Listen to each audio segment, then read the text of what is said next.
Hey guys, it's Cody Bellinger. I'm in Assassin's Creed Valhalla. My character's name is Otta. They got me in a motion capture suit, and I've been doing a bunch of swinging with bats and axes. Like a warrior's axe cutting through a shield wall. I would like to see this rock hit you speak of. I could see myself on the projector live. I felt like I was the actual character. On the wall, there was a bunch of different kind of weapons that I could have used or did use. It felt natural to me because it was me swinging a bat in a video game, and I do that all the time in real life. We go to war on the baseball field, you know, try to go out there and compete and win. And as a Viking, you're gonna go out there with all your men and go and try to win and be on top. The name's Otta Sluggerson. I usually try to dodge dames like yourself, but you seem friendly. Got my face scanned for the game to make it realistic to look like me, and then I did a voiceover for my character. Woo-wee! Bingo. It was cool acting it out, and I'm excited to see how it turns out to be in the game. And now I get to go play the game, so I'm really excited about that. I want to go get into random fights. It's gonna be interesting. It's 2-on-1. Oh my God, they got no chance. What are the other weapons I can use? I like that move. Oh, and this dude does not die. Got him. That's sick.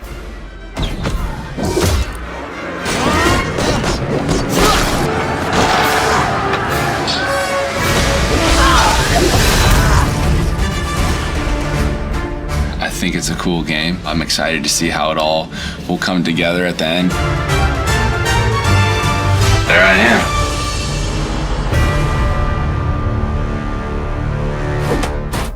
My name is Julian and I'm the producer of Assassin's Creed Valhalla. So a couple of weeks ago, we announced Assassin's Creed Valhalla, and the reaction from the fans was just amazing. The time period of Vikings is really, really inspiring. When we did our research, we found that, they were not mindless barbarians.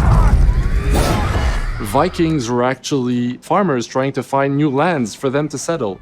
And so they had really human motivations. So for us to have this opportunity to tell kind of the real story about Vikings and kind of separate ourselves from the myths and the folklore is really something that drove us to make this game. The team went to Norway and England to take the same roads that the Vikings did, to really experience what it meant to be a Viking at that time. And then leaving Norway, which is barren but majestic, and just coming by boat in England and see those rolling green hills full of sheep, full of life, is just this moment that most likely the Vikings felt as well. You need to see this land of opportunity. And this is exactly the feeling we want players to experience in this game. It is a personal adventure, it is the story of Eivor, a Viking chieftain.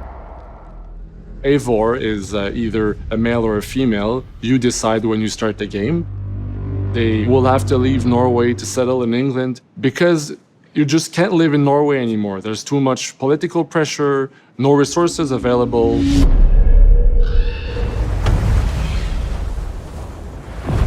Obviously, in England, it's full of Anglo-Saxons and other people, and they don't really want you there. So you will have to fight your way there to kind of build your own settlement and see your clan prosper. Vikings were brutal warriors. Shields! And the fact that they were mastering a lot of weapons coming from the medieval times really inspired us to kind of revamp the fight system, to leverage the brutality and the intensity of Viking combat. Vikings were not only fighting face-to-face, they were masters of stealth and deception when needed. They used basically any sort of tactics they could use to win the battle. So we want to portray the full range of combat that you can imagine coming from the Vikings.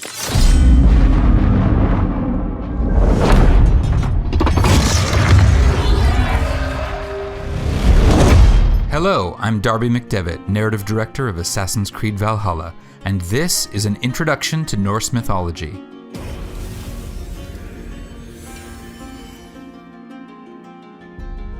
Assassin's Creed Valhalla takes place in an era that marks the gradual transition from the pagan religions of old Europe to modern Christianity. In England, where most of our story is set, the Christian faith has recently gained a firm foothold, but there are still many pagan religions flourishing. Most notable of these is the pantheon of gods worshipped by the Norse people who lived in the regions we now call Norway, Sweden, and Denmark. This eclectic collection of gods includes such figures as Odin, the All-Father and King of all gods, Freya, the goddess of love and battle, and Loki, the obstinate trickster.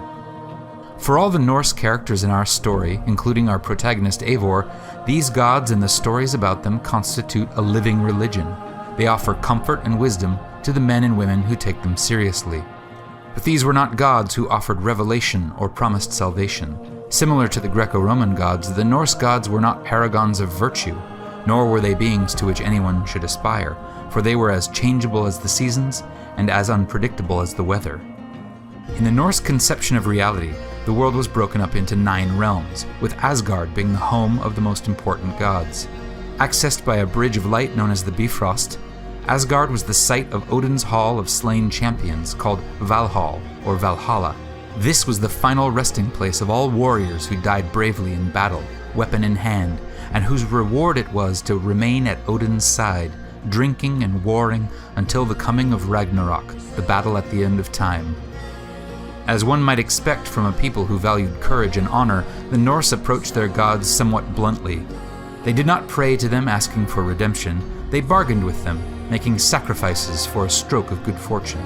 Where virtue and sin and redemption are hallmarks of the Christian faith, for the Norse sensibility, ideas like honor and reputation held much greater sway. But this does not mean that the Norse religion lacked notions of goodness or ethics. Through sources like the poetic Edda, we can find, amid tales of debauchery, deceit, and cruelty, passages of great beauty and common sense. In a poem called the Havamal, ostensibly written by Odin himself, we find this verse: "The unwise man lies awake all night, pondering everything over and over, and when morning comes, his mind is weary, and his burdens have not yet lifted." Wise words from the All-Father, so do as he says and stop your worrying. Get a good night's sleep and rise refreshed, for the gates to Valhalla will soon be open.